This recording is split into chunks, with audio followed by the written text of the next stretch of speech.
Hello বন্ধুরা, সবাই কেমন আছো?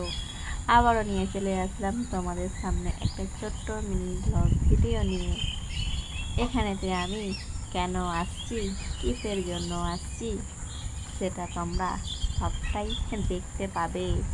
তাহলে তোমরা দেখতে থাকো।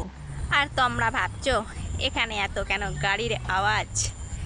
আমি আছি রাস্তা থেকে কিছুটা দূরে, তাই তো এত গাড়ির আওয়াজ হচ্ছে।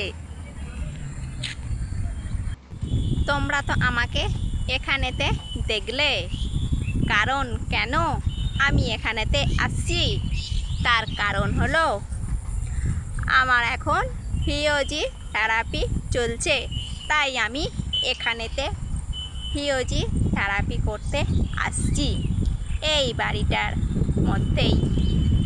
আর এখানের এই দৃশ্যটা তোমাদেরকে কোনো দিনও আমি দেখাই না। এতদিন আসছে আমি কোনো দিনই এখানের দৃশ্যটা দেখাই না। কি সুন্দর নির্জল জায়গা, পাখির কুঞ্জন।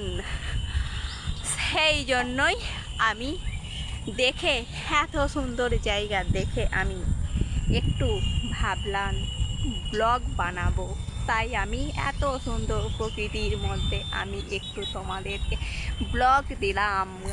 আমার এই ব্লগটা কেমন হয়েছে, কেমন লাগছে, তোমরা একটু সবাই প্লিজ বলবে প্রতিদিন কি ব্লগ দেব। তাই এখানেতে আসলাম, এসে আমি তোমাদেরকে একটা ব্লগ ভিডিও দিলাম।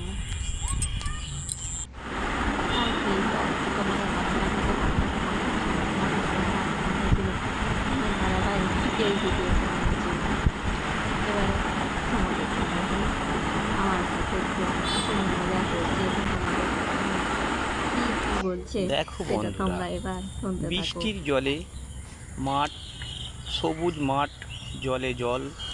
এবারে চাষিরা ধান বীজ ফেলে দিয়েছে, ধান প্রকল্প মানে ধান চাষ হবে।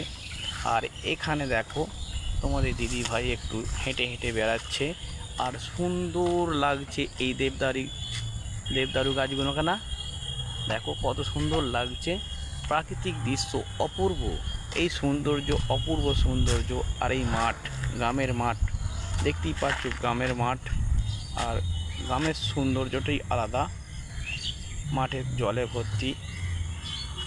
এবারে ধান রোপণ হবে, কত সুন্দর লাগছে প্রাকৃতিক দৃশ্য।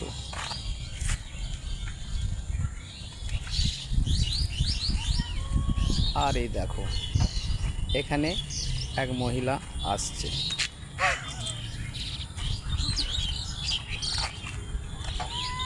আর এই দিকে দেখো,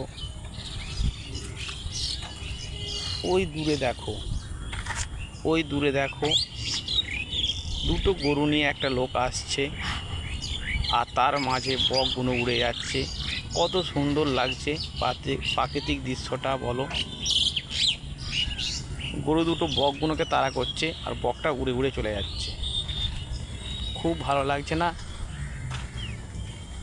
আর অপূর্ব সুন্দর মাঠ, নির্জন, খুব ভালো লাগছে, মন প্রাণ ভরে যাচ্ছে। আর পাখিদের ডাক কুচুর মুচুর করছে। আর দেখতেই পাচ্ছ এই কদিন ধরে জল হয়েছে, বৃষ্টি হয়েছে, আর বৃষ্টিতে দেখো ক্ষেত ডুবে আছে।